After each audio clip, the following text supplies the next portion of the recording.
যে ছেলেটা 2019 সালে টাকার অভাবে দুদিন দুরাত না খেয়েছিল, যে ছেলেটা টাকার অভাবে অর্থাৎ চিকিৎসার অভাবে নিজের দাদাকে দুনিয়া ছেড়ে যেতে দেখতে হয়েছে, নিজের মাকে 500 টাকার জন্য ভাসুরের পা ধরতে হয়েছে, মাঠ ভর্তি বাজারে একটা ধনী মেয়েকে ভালোবাসার জন্য চর খেতে হয়েছে, সেই ছেলেটা আজকে বং মিডিয়া হয়েছে। আজকে সেই ছেলেটাকে অনেকেই বলে সেলিব্রিটি। কোনো প্রোগ্রামে গেলে পুলিশ গার্ড দেয়, রাস্তায় ঘাটে হাজারো লোক ভালোবাসে, যে মানুষগুলো অপমান করত সেই মানুষগুলো দেখা করার জন্য অনেক আগ্রহ দেখায়। এতদিন ধরে আমার জীবন কাহিনী অনেক ভিডিওতে দেখেছেন, অনেকেই ফেক নিউজ দিয়েছে, অনেকেই কিছু জিনিস রিয়েল বলেছে। আজকে নিজের মুখ থেকে আমার জীবন কাহিনী নিয়ে চলে আসি, কেননা তোমাদের ভালোবাসা 20 লক্ষ লোকের সদস্য হয়েছে আমাদের বং মিডিয়ার ফেসবুক পেজে। ইউটিউব চ্যানেল তো আছে, ইনস্টাগ্রাম আছে, সাথে আরো পেজ আছে এবং ইউটিউব চ্যানেল 2-3টা আছে। মোটামুটি 30 লাখ লোকের ভালোবাসা পাই, মানে 30 লাখ ফলোয়ার। কিন্তু দেখুন, আমি সাদামাটা গ্রামে হাওয়াই চটি পরে ভিডিও বানাচ্ছি, এখনো ঠিক সেভাবেই চলাফেরা করি, নিজের থাকে বিভিন্ন মানুষের সাথে কথা বলি। জীবনে অনেক বাধা এসেছে, অনেক মানুষ আমাকে নিচে ফেলে দেওয়ার জন্য চেষ্টা করেছে, কিন্তু দেখুন আমি কখনোই কারো সামনে মুখের ওপর কথা বলতে শিখিনি, কথা বলিনি। চলুন এই ভাইটার আজকে জীবন গল্প শোনা যাক। আমার নাম উজ্জ্বল বর্মন, একটাই নাম। যখন আমি প্রাইমারি স্কুলে পড়ি তখন আমি স্কুল টপার ছিলাম। না কোনো ভালো টিউশন ছিল, না কোনো বড় শিক্ষা ব্যবস্থা, কিন্তু আমার মা বাবা যেভাবে আমাকে হেল্প করেছে তাতেই যথেষ্ট প্রাইমারি স্কুলে ফার্স্ট হওয়ার জন্য। ক্লাস 6-7 যখনই আমার ক্লাস উত্তীর্ণ হয় তখনই আমি খচ্চর হয়ে যাই। হ্যাঁ, প্রচুর পরিমাণে খচ্চর হয়ে যায়। আমার রেজাল্টও খারাপ হয়ে যায় দিন দিন, কেননা খচ্চর হয়ে যায়। তো পড়াশোনায় তখন আর মন থাকে না, শুধু খেলাধুলা। এবং যেহেতু হাই স্কুলে যাই, বাবার নজর বা মায়ের নজরের একটু বাইরে, তখন স্বাভাবিকভাবেই যে কেউ খচ্চর হয়। আমিও ঠিক খচ্চর ছিলাম এবং আমার পড়াশোনা দুর্বল হয়ে যায়। কিন্তু আমার মিডিয়াম কোয়ালিটির রেজাল্টটা আমি ধরে রেখেছিলাম। মোটামুটি ক্লাসের 4-3 রুল ছিল। কখনো অদিতি নামে একজন বান্ধবী আমার ছিল, তার 3 হয়েছিল, আমার 4। তার আগে আমার বন্ধু বান্ধব ছিল অনেক, সুদীপ, বিক্রম, তারা টপার ছিল, ভালো রেজাল্ট করেছিল, কেননা তারা ভদ্র ছিল, ভালো ছিল, আর আমি খচ্চর ছিলাম। স্বাভাবিকভাবে জীবন চলতেই থাকে, কিন্তু হঠাৎ আমার মায়ের অসুখ হয়। টানা 3 মাস মা হসপিটালে থাকে। সরকারি হসপিটাল নয়, প্রাইভেট হসপিটাল। প্রচুর টাকা চলে যায় এবং অনেক জমি চলে যায়। আমরা মোটামুটি আর্থিক দিক দিয়ে দুর্বল হয়ে পড়ি, যেহেতু আমরা মধ্যবিত্ত ফ্যামিলির ছিলাম। মা সুস্থ হওয়ার পরে হঠাৎ 2 মাস পরে আবার অসুবিধা। তারপর 15 দিন পর, 1 দিন পর, 3 দিন পর, টানা 1 থেকে 1.5 বছর আমাদের বাড়িতে অ্যাম্বুলেন্স এসেছিল। আমার চোখের দেখা একটা বছরে মিনিমাম 70 থেকে 80 দিন অ্যাম্বুলেন্স এসেছিল। মানে বুঝতে পারছেন সেই সময় পরিস্থিতিতে কিরকম ছিল। আর একটা সময় মা মারা যায়। হ্যাঁ, সৎকার করার জন্য চাংদোলাও রেডি করে। হ্যাঁ, কাঁধে করেছে। আমাদের হিন্দু ধর্মের সৎকার করতে নিয়ে যাওয়া হয় একটা লাশকে, সেই জিনিসটাও তৈরি করে ফেলে এবং সবাই কান্না কাটি। যা বলছি কখনো ইমোশন দেখিয়ে আপনাদের কাছ থেকে ভালোবাসা পাওয়ার জন্য বলছি না, সবসময় হাসিয়ে এসেছি। হাসায় আপনাদের কাছ থেকে ভালোবাসা চাই আমি। যদি কখনো মনে হয় আমার জীবন কাহানি মিথ্যা, একবার আমাদের এলাকায় আসবেন। প্রত্যেকটা লোক আমাদের জীবন কাহানি জানে। এখনো পর্যন্ত সবাই বলে কি দিন ছিল আমাদের জীবনে। থাকা তোদের ফ্যামিলিতে সব থেকে কঠিন কষ্টগুলো আমরা দেখতে পেরেছি। বাবা না ট্যালেন্টেড ছিল অনেকটা। তখন পাশের পাড়ার কানাই কাকু আমাদের গ্রামীণ ডক্টর ছিল। সে কাকুকে বলে কি স্যালাইন লাগাও, কেননা বাবা বিশ্বাস করেছিল যে মা বেঁচে আছে। তখন ডক্টরবাবু বলেছিল কি এভাবে মৃত লোককে তো কখনো স্যালাইন লাগা যায় না। পরে আমি লাগাইলাম, মৃত্যু হওয়ার পরে দোষটা আমারই হলো। আমার চোখের সামনে বাবা বলছে কোনো সমস্যা নেই, আমি আছি সেই দায়িত্বে। স্যালাইন লাগার পরে মোটামুটি আধ ঘন্টা পর পর টুক করে একটা করে স্যালাইনের ফোঁটা মায়ের শরীরে যায়। তখন বাবা বোঝে মা জীবিত আছে, সঙ্গে সঙ্গে নিয়ে যায় শুভম হসপিটাল। সেখানে টানা 3 থেকে 4 মাস ছিল। মোটামুটি 24টা দিন আইসিইউতে ছিল। মার স্বাভাবিকভাবে এত ওষুধ অনেক কিছু পড়ার পরে মানসিকভাবে একটু দুর্বল হয়ে যায়। কিন্তু বাবার অনেক কষ্ট, বাবার দৃঢ় বিশ্বাস, বাবার অনেক পরিশ্রম, বাবার ত্যাগ, অর্থাৎ সংসারের সব জমি জায়গা অর্থ সব বিক্রি করে দিয়ে মাকে ঠিক করার চেষ্টায় ছিল। তো বাবা সেই ত্যাগ এবং বিশ্বাস মাকে ফিরিয়ে দিয়েছে। কয়েকদিন পর মা আবার অসুস্থ হয়। এভাবে পুরো নিঃস্ব হয়ে যায়। একটা সময় আসে মা ঠিক হয়ে যায় এবং ততদিনে আমি 6 থেকে 7টা মাস, কখনো 3 মাস, কখনো 2 মাস মায়ের আদর পাই না। বাড়িতে শুধু ঠাকুমা আর আমি থাকি এবং কখনো কখনো দাদা থাকে। আমরা 3 জনে থাকি, আগুন তাপাই, কখনো আলুর সিদ্ধ ভাত খাই, কখনো একবেলা পান্তা ভাত খাই। এরকম দিন গিয়েছে, শত কষ্ট গিয়েছে, কিন্তু মা তো ঠিক হয়েছে। যাই হোক, পরে মা ঠিক হওয়ার পরে সুন্দরভাবে পড়াশোনা চালু হয়, সব ঠিকঠাক চলে। কিন্তু সেই সময় একটা আর্থিক দিক দিয়ে আমরা খুব ভেঙে পড়ি। আমাদের এমনও সময় গিয়েছে যে একটা আমার পড়াশোনার ফর্ম ফিল আপ করতে যদি 50 টাকা লাগে, তার জন্য মিনিমাম হলো আমাকে 2 দিন অপেক্ষা করতে লাগছিল। অনেকভাবে ভেঙে পড়েছিলাম, কিন্তু মা পাশে থাকায় একটা মানসিক শান্তি ছিল। কিন্তু খুব কষ্ট গিয়েছে সেই সময়টা জীবনযাপন করতে। কিন্তু 1 থেকে 1.5 বছর কেটে যাওয়ার পর সব থেকে বড় ঘোর অন্ধকার আমাদের জীবনে আসে, দাদার অসুস্থতা। সংসারে কিচ্ছু নেই, একদম কষ্ট করে চলে তেল আনতে পন্থা ফুরায় 2016 সালে দাঁড়িয়ে। তারপরেও বাবা শেষ আমাদের 1 থেকে 1.5 বিঘা জমি ছিল, সেটা বিক্রি করলো। আরো কিছু বাঁশঝাড় গাছ এগুলো ছিল, সেগুলো বিক্রি করে বাবা দাদার চিকিৎসা শুরু করলো। দাদার অসুখটা ভয়ঙ্কর ছিল, আমি ভাবতে পারি না, ভাবলে আমার এখনো কান্না আসে, গায়ের লোম দাঁড়িয়ে যায়। আমি অন্য কোনো ভিডিওতে পড়বো। কিন্তু দাদা কোনোভাবেই ঠিক হচ্ছে না। একদিন ঠিক হয়, ঠিক সেম মায়ের মতো 2 মাস পরে আবার অসুস্থ হয়ে যায়। ঠিক এভাবে চলে যায় 1 থেকে 1.5 বছর, একদম নিঃস্ব হয়ে যায়, কিচ্ছু থাকে না। তখন সংসারের পরিস্থিতি এতটাই খারাপ, কেউ ভালো কথা বললেও সহ্য হয় না, কেউ তো আমাদেরকে পাত্তাও দিচ্ছিল না। কে আসতো, কে আসে ভাই এই দুনিয়া যখন তোমার কাছে কিচ্ছু থাকে না, যখন তুমি নিঃস্ব হয়ে যাও, যখন তোমার কাছে কোনো অর্থ থাকে না, কোনো পাওয়ার থাকে না, কিচ্ছু থাকে না, কেউ আসেনি। কিন্তু কিছু লোক যারা অনেক ভালো, আমার মনে আছে, তাদের জন্য জীবনে কিছু করব, তারা পাশে ছিল, এখনো পাশে আছে, এখনো আমাকে উৎসাহ দেয়। থ্যাংক ইউ তাদেরকে। দাদার সেই কঠিন অসুখ আমাদেরকে আরো দুর্বল করে দেয়। দাদার জন্য অনেক টাকা খরচা হয়ে যায়, তবুও বাবা জীবন দিয়ে চেষ্টা করেছিল দাদাকে বাঁচানো। বাবার কাছে আমাদের জীবনের থেকে বড় মূল্যবান জিনিস আর কিচ্ছু নেই। বাবার কাছে টাকা মূল্যহীন। আজকে আমি অনেক টাকা আর্ন করি, অনেক ইনকাম করি, কিন্তু বাবার কাছে এই জিনিসটা কখনোই কখনোই কখনোই মূল্যবান নয়। বাবার কাছে মূল্যবান আমি যাতে সুস্থ থাকি, আমার মায়ের কাছে মূল্যবান আমার যাতে শরীরটা সুস্থ থাকে, টাইম মতো খাই। কেন জানি না বাবা মা গুলো এরকম। থ্যাংক ইউ, কষ্ট দিও না কখনো বাবা মাদের। যাই হোক, একটা সময় আসে যখন কিচ্ছু থাকে না, তখন বাবা নিজের পেটের কিডনি বিক্রি করে দাদাকে চিকিৎসা করতে চেয়েছিল। কেননা দাদা তো মারা যায়নি, সেই অবস্থায় দাদা অসুস্থ, এখন টাকার অভাবে চিকিৎসা করতে পারছি না, তো কি করবে, চিকিৎসা তো করতে হবে। তখন বাবাকে, বিশ্বাস করবেন না, আমাদের কোচবিহারের একটা হসপিটাল, সেখানে কিডনি দেওয়ার কথা ছিল, সেখানে হবে কিনা জানি না, তখন বয়সটা কম, আমার জাস্ট এরকম মনে আছে। কিন্তু মা অনেক কষ্ট করে কান্নাকাটি করে বাড়ি নিয়ে আসছে। দাদা হসপিটালে ভর্তি ছিল, জানি না কিভাবে তখন টাকা মেকআপ করে আবার বাবা কোচবিহারে গেল, দাদা চিকিৎসা করলো, কিন্তু দাদাকে আর বাঁচাতে পারলাম না। আমার নিজের দাদা, আমরা 2 ভাই শুধু ছিলাম, আমার বোন ভাই কেউ নেই, শুধু দাদাই ছিল, একদম কাছের বন্ধু ছিল, খুব ভালো ছিল। একটা কথা জানেন, আমি মোটামুটি ভালো স্টুডেন্ট ছিলাম, কিন্তু আমার দাদা কেমন ছিল জানো, মেধাবী ছাত্র। সেই সময় বৃত্তি পরীক্ষা নামে একটা পরীক্ষা হতো, প্রাথমিক অবস্থায় সেই পরীক্ষাটা খুব কঠিন পরীক্ষা ছিল, সেই পরীক্ষায় 3য় র্যাঙ্ক করেছে। আজও না আমাদের চান্নামারি স্কুলের অনেক টিচার দাদার কথা ভাবে, সামনাসামনি দেখা হলে দাদার কথা বলে। আজও আমাদের গ্রামের অনেক মানুষ দাদার জন্য অনেক কষ্ট পায়। আজও আমাদের গ্রামে দুর্গাপূজা আসলে দাদার নামে একটা প্রোগ্রাম হয়, দাদাগিরি শো। যেহেতু দাদা শিক্ষিত ছিল, তো দাদাগিরি শোটা একটা শিক্ষামূলক প্রোগ্রাম, তো সেটা ধরে রেখেছে। দাদা মারা যাওয়া 7-8 বছর হয়ে গিয়েছে, তবুও সেই প্রোগ্রামটা ধরে রেখেছে, হয়তো আগামীতেও ধরে রাখবে। ধন্যবাদ আমাদের এই এলাকাকে, অনেক ভালোবাসা পাই এই এলাকায়, অনেক ভালো লাগে এই এলাকাকে। তাই তো আমি শহর ঠহর কোথাও যাই না। কিন্তু যাই হোক, দাদা মারা যায়। এদিকে যদি আমার কথা বলেন, যখন আমার মাধ্যমিক পরীক্ষা, তখন আমি পড়াশোনা ভালো করে করতে পারিনি, যেহেতু দিন রাত আমাদের বাড়িতে অন্ধকারের ছায়া ছিল।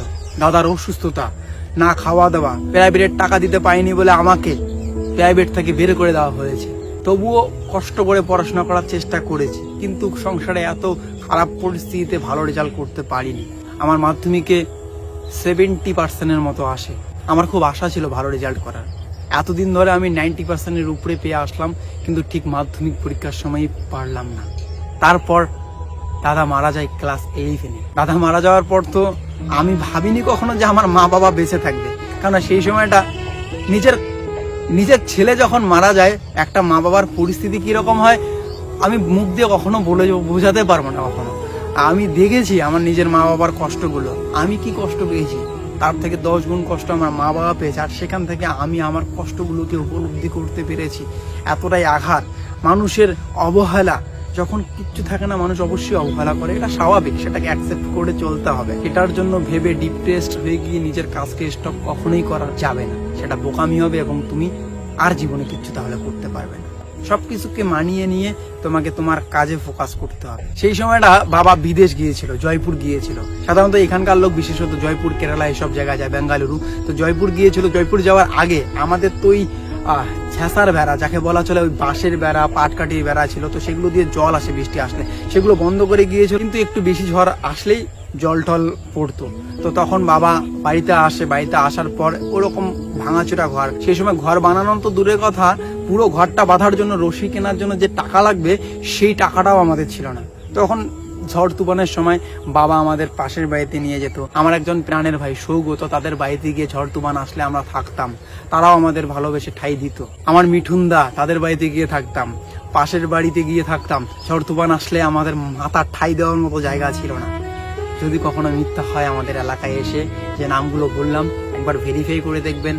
এই সব কঠিন কাহিনী আমার জীবনে ঘটে গিয়েছে, এগুলো বিশ্বাস করার মতো না, কিন্তু অবিশ্বাসকর ঘটনা, অবিশ্বাসকর কষ্ট এই উজ্জ্বল ভাইয়ের জীবনে হয়েছে। সব রিয়েল বলতেছি। যাই হোক, জীবনে যখন দাদা চলে যায়, সংসারের পরিস্থিতি তো শেষ হয়ে যায়। আমাদের মা বাবা মানসিক দুর্বল হয়ে পড়ে, বাবা কোনো কাজ করে না, কিচ্ছু নেই আমাদের বেঁচে থাকার মতো, সকালে ভাত খেলে বিকালে ভাত খাওয়ার মতো সেই টাকা বা অর্থ বা চাল ছিল না। এরকম একটা পরিস্থিতি গিয়েছে আমাদের। থাকছে সব।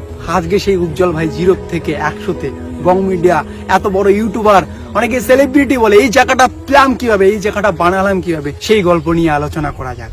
দাদা যখন মারা যায় তখন আমি জীবনে খুঁজি কিভাবে ইনকাম করা যায় ঘরে থেকে। বিদেশ থেকে একটা দাদা আসে, সেই দাদার মোবাইলে সার্চ করি কিভাবে ঘরে বসে ইনকাম করা যায়। অনেক কিছু ট্রাই করেছি, সেই মোবাইল থেকেই একটা ইউটিউব চ্যানেল ক্রিয়েট করেছি। যেহেতু ইউটিউব থেকে তখন ইনকাম করা যায় আমি জানতে পেরেছি, কিন্তু কিচ্ছু হয়নি। আমি সেই সময় রাজাহাট নামক একটা জায়গায় 120 টাকা হাজিরা করেছি। গরুর গোবর এই জমি থেকে ও জমিতে নিয়ে গিয়েছি, কাঁধে করে আমি ধান নিয়ে গিয়েছি, মানুষের তামাক গিরেছি। এরকম ধরনের অনেক হাজিরা কাজ করেছি আমি, কসম সে রিয়েল।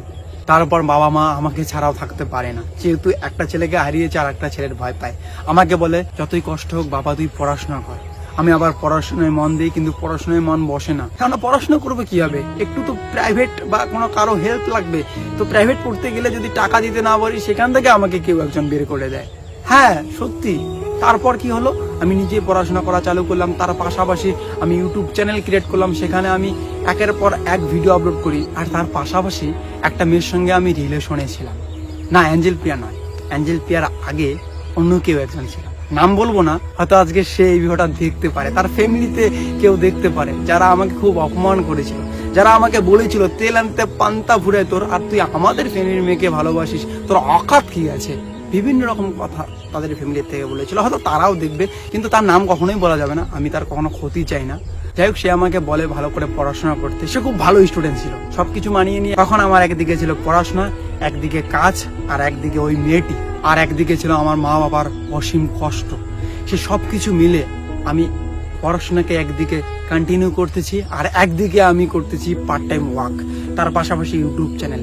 দীর্ঘ এভাবে চলতে থাকে 1 থেকে 1.5 বছর, এবং তারপর আমার চ্যানেলটা একটু গ্রোথ হয়, কিছু একটা ইনকাম আসা চালু হয় মোটামুটি। তারপর ধীরে ধীরে সেই চ্যানেল থেকে ভালো ইনকাম আসা চালু হয়, মোটামুটি ইনকাম আসা চালু হয়। সেই চ্যানেল থেকে আমি মান্থলি 1.5 লাখ 2 লাখ পর্যন্ত ইনকাম করেছিলাম। কেননা ইউটিউবের ইনকামটা কেমন হয়, কখনো বাড়ে কখনো কমে, কখনো বাড়ে কখনো কম। কিন্তু কখনো সেই চ্যানেল থেকে 50,000-এর নিচে ইনকাম করতাম না। 50,000 সেই সময় ইনকাম করতাম, আজ থেকে 6 বছর 7 বছর আগে। সেই টাকা দিয়ে সুন্দরভাবে আমার সংসার চলছিল। আমি স্কুটি একটা কিনি এবং সেই টাকা দিয়ে আমি আমার পড়াশোনা চালাই। কিন্তু হঠাৎ সেই মেয়েটি, যে মেয়েটির সঙ্গে আমার রিলেশন থাকে, সেই মেয়েটি আমাকে ধোকা দিয়ে চলে যায়। খুব ভেঙে পড়ি, কেননা সরল সাদাসিধে একটা ছেলে ছিলাম, তো হয়তো খচ্চর বা বান্দারামি করতাম, কিন্তু মনটা তো আমাদের সেরকম থাকে না। সেই সাদাসিধে উজ্জ্বল ভাইয়ের এই মনটাকেও আঘাত করে শেষ করে দেয়, ধুলোয় মিশিয়ে দেয়। কত আঘাত সহ্য করবো আর। যাই হোক, অনেকবার আমি বুঝিয়েছিলাম, কিন্তু আমার লাইফে ফিরে আসে। আমি একটা জিনিস মানতাম, যে আসা সে আসবে, যে চলে যাওয়া সে চলে যাবে। হাজারো যদি রিকোয়েস্ট করা হয়, সে কখনোই আসবে না। কুত্তা লেস কখনো সোজা হয় না। আমি অনেক রিকোয়েস্ট করেছি, কিন্তু আসেনি। আর সেই সময় আমার লাইফে চলে আসে Angel Priya. That's the good point, she was my lucky girl. সেই সময় মোটামুটি আমার একটা ভালো ব্যাংক ব্যালেন্স হয়ে যায়। আমি নিজের টাকায় বাড়ি করি, গাড়ি করি, মোটামুটি একটা ব্যাংক ব্যালেন্স আমি তৈরি করে ফেলি। তখন যদি বলা চলে, এরকম গাড়ি আমি 3টা কিনতে পারতাম, এরকম একটা ব্যাংক ব্যালেন্স ছিল। এবং সেই টাকাটা আমি বড় কোনো জায়গায় কাজে লাগাতে চেয়েছিলাম, কেননা জীবনে এত আঘাত পেয়েছে, আমাকে বড় কিছু করতেই হবে। এবং তার পাশাপাশি আইডিয়া আছে, আরে যদি বড় ইউটিউবার হতে পারি, টেকনিক্যাল ইউটিউব অনেক দিন চেষ্টা করলাম কিন্তু বড় হতে পারলাম না, কিন্তু আমি অন্যভাবে যদি বড় ইউটিউবার হতে পারি, আমার ভিতরে আবার একটা ক্রিয়েটিভিটি ছিল অ্যাক্টিং করা। আমি ছোট থেকে আবার বিভিন্ন জায়গায় অ্যাক্টিং করতাম, বিভিন্ন ফাংশন, বিভিন্ন জায়গায় অ্যাক্টিং করতাম। তো আমি সেই ক্রিয়েটিভিটির মাধ্যমে হয়তো আমি অনেক বড় হতে পারবো। যাই হোক, তখন আমি শুরু করলাম কমেডি ইউটিউবার হওয়ার জন্য চেষ্টা। তখন আমি আরেকটা চ্যানেল খুললাম যেখানে মোটিভেশনাল ভিডিও আপলোড করবো। নিজের লাইফে এত জিনিস ঘটে গিয়েছে না, মোটিভেট হওয়ার খুব ইচ্ছা ছিল, মানে মোটিভেশনাল স্পিকার হওয়ার। যাই হোক, তারপরে আমি যখন মোটিভেশনাল চ্যানেল খুলি সেখানেও কিছু হয় না, তারপর আমি নিউজ চ্যানেল খুলি সেখানেও কিছু হয় না, তারপরে আমি ভালোবাসার পোয়েম চ্যানেল খুলি, সেসব ভিডিও আমার চ্যানেলের একদম শেষের দিকে দেখবেন আছে, একটা করে রেখেছি। যাই হোক, সেগুলো থেকে মনে পড়বে যে আমি এসবও ট্রাই করতাম, তো সেগুলো দিয়ে কিছু হয়নি। তারপরে একদিন আমার অ্যাঞ্জেল পিয়ার সঙ্গে একটা রিয়েল কল আমি আপলোড করলাম। রিয়েল কল বলতে কি, সেই মুহূর্তে না আমার এমন একটা পরিস্থিতি হয়েছে, সেই মেয়েটা যখন আমাকে ধোকা দিয়ে গেল, অ্যাঞ্জেল পিয়া আসছে, তারপরেও না তাকে ঠিকভাবে অ্যাকসেপ্ট করতে পারছিলাম না। কিন্তু মেয়েটা খুব ভালো ছিল, খুব ভালো। আমি বলি অ্যাঞ্জেল পিয়ার বিষয়ে পরে, একটু টাইম দাও, যা বলছি রিয়েল বলছি। যাই হোক, সেই মুহূর্তে না কোনো কিছু ভালো লাগেনি, কেননা একটা মেয়েকে এত ভালোবাসা পরে সে চলে গেল, এত আঘাত পেলাম জীবনে, ভালো লাগে না। আর কি আছে, এখন শুধু টাকাই খেলবো, মানে টাকা ছাড়া আমার কোনো কিচ্ছু ভালো লাগেনি। তখন সেই কয়েকটা বছর, 2 থেকে 2.5 বছর আমি কাউকে ভাবতে দিতাম না। এত সুন্দর মেয়ে, টাকা তখন আসছিল আমার অনেক, তখন মানতে অনেক টাকা ইনকাম করতাম, এত সুন্দর মেয়ে অফার করতো, কিন্তু তাও আমি পাত্তা দিতাম না। কিন্তু কিভাবে যে অ্যাঞ্জেল পিয়ার ওখানে ফেসে গেলাম, যাই বলি। তো অ্যাঞ্জেল পিয়ার সঙ্গে না আমার ওই ফোনে কথাবার্তা হয়, একটা ভালো লাগা থেকে যায়, এবং অ্যাঞ্জেল পিয়া বারবার ফোন করে। আমি তো ব্যস্ত থাকি, আমার তো তখন টাকা, লাইফ এসব নিয়ে স্বপ্ন, আমার জীবনে টাকা ছাড়া কোনো স্বপ্ন ছিল না। তো আমার প্রচুর ব্যস্ত লাইফ ছিল, তো তখন অ্যাঞ্জেল পিয়া বারবার ফোন করে আমার কাছে সময় যেত, আর আমি রাগ দেখাতাম। তো সেই রাগ রেগুলার শুনতো, তাও মেয়েটা আমাকে এতটাই ফোন করতো, কোনো কিছু মনে করতো না, কোনো কিছু মনে করতো না, কিন্তু এখন উল্টো হয়ে গেছে। এখন কিন্তু অ্যাঞ্জেল পিয়া আমাকে রাগ দেখায়, আর আমি কিছু মনে করি না, উল্টো হয়ে গেছে। যাই হোক, পরিস্থিতি কখন কি হয়, যাই হোক, আমি প্রচুর রাগ দেখাতাম। অ্যাঞ্জেল পিয়া সব সহ্য করতে, এত কষ্ট দিয়েছি অ্যাঞ্জেল পিয়াকে, এত কষ্ট দিয়েছি, সব সহ্য করতে। এবং আমি তখন ভাবলাম যে এটা আমার একটা মেয়ের বিষয়, বা আমাদের এই একটা ফানি বিষয়, আমি ওকে এত রাগ দেখাই, ও আমাকে বারবার ফোন করে। তো এই ফানি বিষয়টা আমি একটু আপলোড করে দিলাম, হিট হয়ে গেল, মোটামুটি 90 লাখ ভিউজ চলে গেল। তারপর ফেসবুক পেজে আমার ফলোয়ার হয়ে গেলো 2K। তারপর আমি একাই ভিডিও বানা চালু করি, একাই, আগে ক্যামেরাম্যান ছিলাম, নিজের ভিডিও নিজে এডিট করে আমি একাই ভিডিও আপলোড করতাম। তারপরে কিছু ছেলে আসে, তাদের দ্বারাই ভিডিও আপলোড করি, এবং তারপরে বাবার সঙ্গে একটা ভিডিও আপলোড করি, মদ খাওয়ার ভিডিও, যেটা আমার লাইফ চেঞ্জিং ভিডিও, যেটা আমার জীবন, যেটা আমার নিঃশ্বাস, যেটা আমার সবকিছু। একদিনে 10 মিলিয়ন ভিউজ চলে যায়, এবং সেই ভিডিওটা খুব ভাইরাল হয়ে যায়। ওই টেবিলের মধ্যে মদ খাই, এখনো হয়তো বা সবার মনে আছে, যে কাদের মনে আছে কমেন্ট করে জানাইও। তো সেই ভিডিওটার মাধ্যমে আমার অনেক ফলোয়ার চলে আসে। তারপর একের পর এক অ্যাঞ্জেল পিয়ার সঙ্গে ভিডিও, যেটাই আপলোড করি সেটাই ভাইরাল। তারপরে ইনকাম আসা চালু হলো বংমিটার থেকেও, কিন্তু ততদিনে আমার টেকনিক্যাল চ্যানেল থেকে আমি আমার বংমিটার থেকে অনেক বেশি ইনকাম করতাম। কিন্তু বংমিটার থেকে আমার আবার ভালোবাসা আসা চালু হলো, ফ্যান ফলোয়ার আসা চালু হলো, পরিচিতি আসা চালু হলো। যাই হোক, বংমিটা সব ঠিকঠাক চলছে, কিন্তু হঠাৎ সেই ঘোর অন্ধকার আমার পিছন ছাড়লো না। 200 যখন ফলোয়ার হলো, তখন আমার পেজ সাসপেন্ড করে দিল, আমার অ্যাকাউন্টও সাসপেন্ড করে দিল, আমার কোনো অ্যাক্সেস ছিল না। আমি ডিপ্রেসড হয়ে যাই, আমি পাগল হয়ে যাই। আমার মেন যে স্বপ্নটা এবং আমার যে টেকনিক্যাল চ্যানেলটা ছিল, সেটা বাদ দিয়ে সেই মুহূর্তে আমি বং মিডিয়াতে ফুল টাইম দেওয়া চালু করতাম। সব কিছু বাদ দিয়ে যখন আমি বং মিডিয়াতে টাইম দিলাম, তখন আমার সব শেষ হয়ে গেল। বং মিডিয়া যখন চলে গেল, মা বাবার কান্নাকাটি, মানে ভাই, একটা ইউটিউবারের যখন ইউটিউব চ্যানেল চলে যায় না, কতটা আঘাত লাগে আমি উপলব্ধি করেছি। কত লোকের ইউটিউব চ্যানেল চলে যায়, তাদেরকে নিয়ে ভাই কখনো খিল্লি করবেন না। মানুষের ইমোশনে কখনো আঘাত যখন করবেন, মানুষকে যখন কষ্ট দেবেন, সেই কষ্টটার ফল পেতে হবে আপনাকেও, আসলে কাল পেতে হবে 100%, এটা মাথায় রাখবেন। তাই মানুষকে নিয়ে কাঠি করা, মানুষের পিছনে প্লিজ লাগান না। নিজের লাইফের দিকে দেখুন না, নিজের লাইফের কথা ভাবুন। তোমার বাবা মা তোমাকে কি মানুষের পিছনে কাঠি করার জন্য জন্ম দিয়েছে বলো? কেউ ভুল করতেছে তাকে বোঝাও ভাই, কেন হিংসা করো, এ করো সে করো। যাই হোক, সেই মুহূর্তে যখন আমার পেজ চলে যায়, আমি শেষ, মানে ভাবতে পারছেন এত বাধা বিপত্তির পরে যখন একটা ভালো আলো অন্ধকার জায়গায় আসলাম, সেখানেও হঠাৎ করে ঘোর অন্ধকার চলে আসলো। কি অবস্থাটাই না হয়েছিল। তারপরে অনেক কষ্ট করে, অনেক কিছু করে পেজটাকে ফিরিয়ে পাই, কিন্তু ঠিক 1 মাস পরে আবার সেই পেজ চলে যায়, আবার ফিরিয়ে পাই, আবার পেজ চলে যায়, আবার ফিরিয়ে পাই। একবার পুরো ইনকাম চলে যায় 3 মাসের জন্য বং মিডিয়ার। কিন্তু সেই মুহূর্তে আমি ভেঙে পড়িনি, কারণ ইনকাম করার জন্য আমার আর একটা লাইন ছিল, আর নিজের প্রতি একটা বিশ্বাস ছিল। আজও আছে, কালকেও থাকবে। আজকে যদি আমি নিঃস্ব হয়ে যাই, ঠিক হয়তো সময় লাগবে, আজ নয়তো কাল ঠিক আবার আমি লাখ লাখ টাকা মান্থলি ইনকাম করার দম রাখি। আমার নিজের প্রতি এই বিশ্বাসটা আমাকে অনেক উপরে নিয়ে যাওয়ার জন্য অনেক হেল্প করে, অনেক উপরে নিয়ে যাবে আগামীতে। সঙ্গে না, আমি বিজনেস করার জন্য খুব পাগল ছিলাম, আগামীতে বিজনেস করব, একদিন বড় বিজনেসম্যান হয়ে দেখাবো, এটা আমার নিজের প্রতি একটা বিশ্বাস, একটা দম, জানি না পারবো কিনা, বাট হয়ে দেখাবো, নিজের প্রতি একটা বিশ্বাস। আর সেই বিজনেস করার জন্য আমি বিভিন্ন রকম অ্যাপ্লিকেশন ক্রিয়েট করেছি। ডিজিটাল মার্কেটিং এর মধ্যে আমার HTML.net থেকে শুরু করে ওয়ার্ডপ্রেস বিভিন্ন অ্যাপ্লিকেশন বানাতে পারি, বিভিন্ন ওয়েব ডিজাইন করতে পারি, বিভিন্ন ব্লগ পোস্ট করতে পারি, আরো বিভিন্ন রকম কাজ আমি জানি। তো এমনি ফিজিক্যালি আমি নিজের বিজনেস করার জন্য একটা ফুড ডেলিভারি অ্যাপ চালু করি। আপনারা হয়তো জানেন না, আমি শপিং কোম্পানিও খোলার চেষ্টা করি, কিন্তু সেখানেও বাধা। এমন বিশ্বাসঘাতক বন্ধু ছিল, সেই বন্ধু আমাকে পাশ দিয়ে চলে যায়। আমি ভাবি সালা এবার যা করবো একাই করবো। চলুন এখন মেন বং মিডিয়ার জার্নিতে আমি আসি। বং মিডিয়া ঠিক সেভাবে চলতে থাকে। আর সবাই একটা কথা বলে, আমি কেন নিজের লোককে নিয়ে ভিডিও বানাই, কারণ নিজের লোক কখনো ধোকা দেয় না, খুব কম নিজের লোক ধোকা দেয়। কেননা বাইরের লোকের সঙ্গে কাজ করে অনেকবার ধোকা খেয়েছে ভাই, তাই বাইরের লোকের সঙ্গে অত মিশতে চাই না কাজের দিক দিয়ে, কিন্তু এমনিতে চলাফেরার দিক দিয়ে আমি মিশতে চাই। যাই হোক, ব্যাক টু ব্যাক যখন ভিডিও বানাতে চালু করলাম, যাই হোক তারপরে আর পিছনে তাকাতে হলো না, একের পর এক ভিডিও বানালাম, দিন রাত কিন্তু খাটতে হয়। একটা ভিডিও বানার পরে আরেকটা ভিডিও কি আসবে, আরেকটা ভিডিও কি আসবে, আরেকটা ভিডিও কি আসবে, এভাবে ভাবতে ভাবতে কিন্তু দিন রাত চলে যায়। শরীর খারাপ ধরে এই ভিডিওটা বানাচ্ছি। তো এভাবে অনেক পরিশ্রম এবং মানুষের ভালোবাসা, মানে তোমাদের ভালোবাসা এবং বাবা মা, অ্যাঞ্জেল প্রিয়া, প্রসন্দা, জয়ন্ত, মনোজ এবং আরো অনেক লোকের ভালোবাসায় আজকে এই জায়গাটায় আসতে পেরেছি। এই জায়গাটায় এসে 2-3টা জিনিস আমার খুব ভালো উপলব্ধি হয়েছে। যে লোকগুলো আমাকে কুত্তা ভাবতো না, তারা আজকে আমাকে সম্মান করে। যে লোকগুলো অপমান করেছিল, তারা আজকে আমার সাথে সেলফি ওঠার জন্য পাগল। এমনকি আমাদের মুখ্যমন্ত্রীও আমাদের ভিডিও দেখে। আইম্যাক থেকে আমাকে কন্ট্যাক্ট করেছিল, সেখান থেকে আমি জানতে পারি। এমনকি বিভিন্ন জেলার DM, MLA, বিভিন্ন আর্টিস্ট, সাহিত্যিক, অসহায় লোক, সাধারণ পাবলিক সবাই আমাদের ভিডিও দেখে এবং অনেক মানুষের ভালোবাসা পায়। আর আজকে সব মানুষের ভালোবাসায় আমাদের বং মিডিয়া ফেসবুক পেজে হয়ে গেল 20 লক্ষ ফলোয়ার, মানে 2 মিলিয়ন ফলোয়ার। আর কি লাগে জীবনে? আমার এই ভিডিওটা বানার উদ্দেশ্য, হয়তোবা তুমি আজকে অন্ধকার পরিস্থিতিতে আছো, নিজের বং মিডিয়ার ভাইকে দেখলে তো কতটা অন্ধকার পরিস্থিতিতে ছিল, তাহলে তুমি কেন চিন্তা করো ভাই? তোমার যত বড়ই অন্ধকার পরিস্থিতি থাকুক না কেন, অন্ধকারের পরে আলো আসবে। এই যে অন্ধকার হচ্ছে, কালকে ঠিক আলো আসবে, সেম লাইফেও। কিন্তু তোমাকে কাজ করতে হবে। তুমি কোন অবস্থায় আছো, কিভাবে আছো, গ্রামে আছো না শহরে আছো, কোথায় আছো, তুমি কালো না ফর্সা, সেটা কোনো ম্যাটার করে না। তোমার কাজ তোমার স্বপ্নে পৌঁছে দেবে। ভাগ্য নিজের থেকে কখনো তোমাকে শীর্ষে পৌঁছে দেবে না ভাই, তোমার লক্ষ্যে কখনো পৌঁছে দেবে না, তোমার কাজ পৌঁছে দেবে।